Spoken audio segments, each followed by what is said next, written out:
stehen hier gerade vor der abgebrannten Anlage in Alt-Tellin, wo die überlebenden Schweine abtransportiert werden. Man hört sie, wie sie schreien. Das sind einige der sehr wenigen Überlebenden.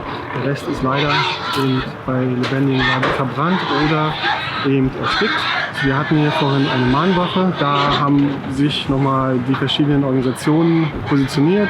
BUND, der Tierschutzbund und die Organisatoren der Mahnwachen, die hier seit vielen, vielen Jahren jede Woche eine Mahnwache gegen die Genehmigung dieser Anlage organisiert haben, und um eben zu signalisieren, dass diese Anlage hier verkehrt ist und dass solche Anlagen auch nirgendwo gebaut werden dürfen. Immer montags von 17 bis 17:30 Uhr habe ich 2014 mit vielen Menschen das hier übernommen, und bis zum letzten Montag standen wir gemeinsam hier und wollten dieses Unglück verhindern. Wenn hier ein Brand ausbricht, gibt es überhaupt irgendeine Chance für die Schweine zu überleben? Keine. Also die Anlage, der Brand in Holland hat bewiesen bei den 20.000 Schweinen.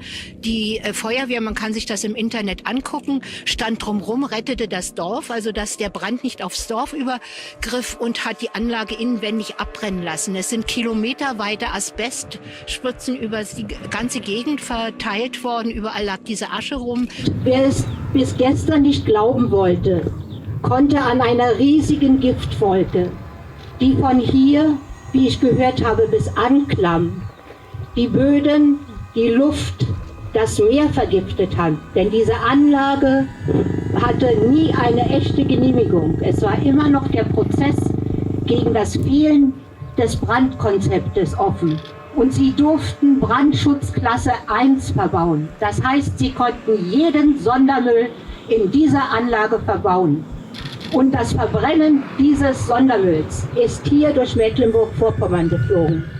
Und ich wünsche mir, dass wir heute lernen, dass so etwas in unserem Land, in Europa und auf der ganzen Welt nie wieder passieren darf. Augenzeugen haben auch davon berichtet, dass eben die Feuerwehr die Tiere nicht retten konnte. Sie haben mehr oder weniger kontrolliert abbrennen lassen. Das ist eben das, was nicht passieren darf, wenn man solche Anlagen baut, was aber immer wieder passiert und bei allen anderen Massentierhaltungsanlagen auch passieren kann, jederzeit. Deswegen ist Massentierhaltung eben ein Auslaufmodell.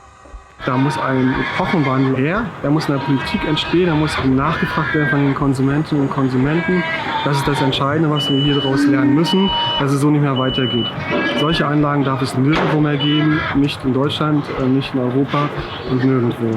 Das ist das ganz Entscheidende. Es kann auch nicht sein, dass hier Vertreter von den großen Parteien, die auf Landesebene und auf Bundesebene solche Anlagen genehmigen, dass die jetzt sich betroffen zeigen und so tun, als wäre das eine Ausnahme oder ein Einzelfall. Das stimmt natürlich nicht, sondern das ist ein Symptom eines falschen Systems und steht stellvertretend dafür, was mit der Tierhaltung falsch läuft.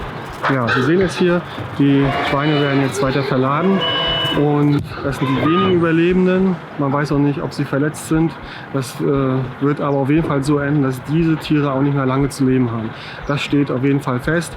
Die werden nicht gerettet, sondern sie werden einfach nur an einen anderen Standort verbracht. Und an einem anderen Standort werden sie natürlich dann auch wie in Schweine in der Tierhaltung behandelt. Es wird einfach nur ein nächstes Verbrechen passieren mit diesen Tieren und sonst wird nichts weiter daraus resultieren. Das ist das Traurige, was wir jetzt hier gerade erleben. Genau zum Zeitpunkt der Mahnwache, wo vorne demonstriert wird, dass eben diese Anlage ein Verbrechen ist, dass diese Massentierhaltung insgesamt ein Verbrechen ist, ein verbrecherisches System. Und wir erleben hier während der Mahnwache im Prinzip schon wieder die Vorbereitung für nächste Verbrechen. Was auch noch wichtig zu wissen ist, hier die ganzen Dämpfe, die sind hochgiftig. Der Qualm, der hier in die ganze Umgebung gegangen ist, kilometerweit, zig Kilometer weit, das ist alles voller Gift. Weil eben hier die Brandschutzklasse so war, dass eben giftige Stoffe verbaut werden durften. Das sind jetzt hier so Überreste, die von dem Brand noch übrig sind.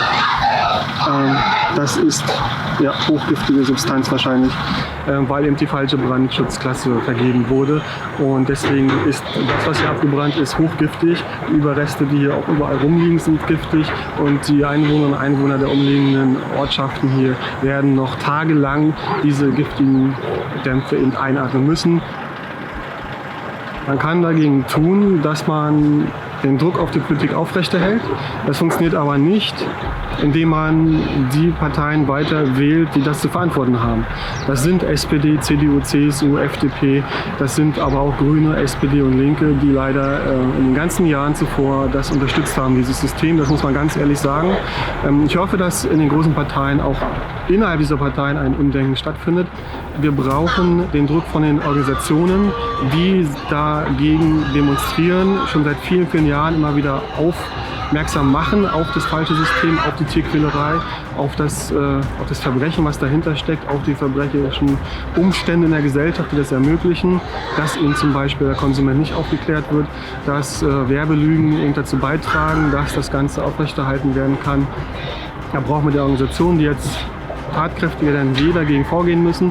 Und natürlich werden wir als Tierschutzpartei auch weiterhin dafür kämpfen, dass hier solche Zustände nicht passieren können, also dass solche Brände nicht mehr stattfinden können, indem eben Massentierhaltungsanlagen nie wieder zugelassen werden und das System der Massentierhaltung beendet wird und auch sämtliche Tierquälerei am besten gar nicht mehr stattfinden kann. Dafür werden wir uns einsetzen auf jeden Fall.